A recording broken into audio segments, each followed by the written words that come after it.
Bonjour, je m'appelle Perrine et je suis doctorante au Lab STIC, à la fois sur le campus de l'ENSTA Bretagne et de l'IMT Atlantique. Ma thèse consiste à optimiser l'observation des océans, parce qu'il faut savoir que l'océan occupe 70% de la surface de la Terre, et pourtant on en connaît plus sur la surface de la Lune que sur nos propres océans.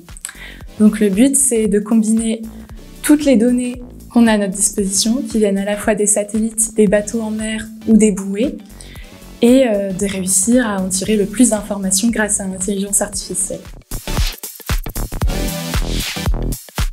Ce qui me passionne, c'est l'observation des océans. J'adore regarder des images satellites. Sur mon feed Instagram, c'est que des images satellites.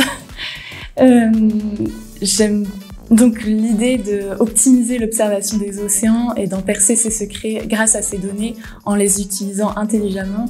Ça m'a tout de suite plu et c'est ce qui m'a motivée et ce qui me motive encore aujourd'hui dans cette thèse. Il y a surtout un travail de recherche qui consiste à aller voir ce que d'autres chercheurs font sur notre sujet de thèse pour s'en inspirer. Ça va être ensuite de formaliser notre problème, puis de le passer en équation et en langage informatique. Et enfin, d'analyser les résultats vis-à-vis des lois de l'océanographie et voir ensuite comment améliorer toute cette boucle-là. Mais à côté des activités de recherche, il y a aussi des activités d'encadrement, d'enseignement à l'école que j'apprécie aussi beaucoup.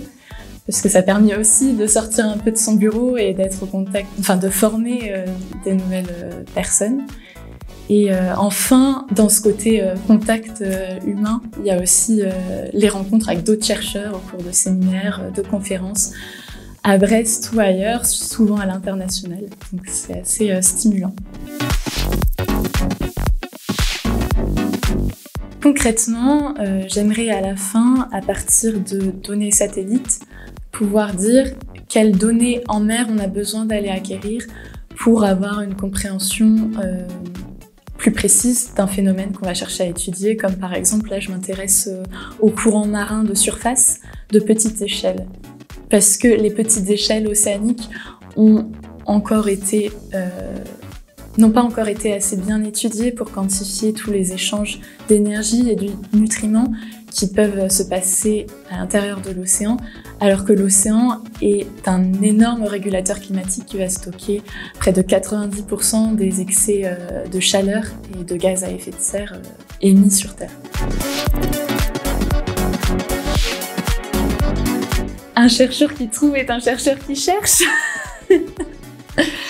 Parce que dès qu'on va trouver quelque chose, ça va amener plus de recherche.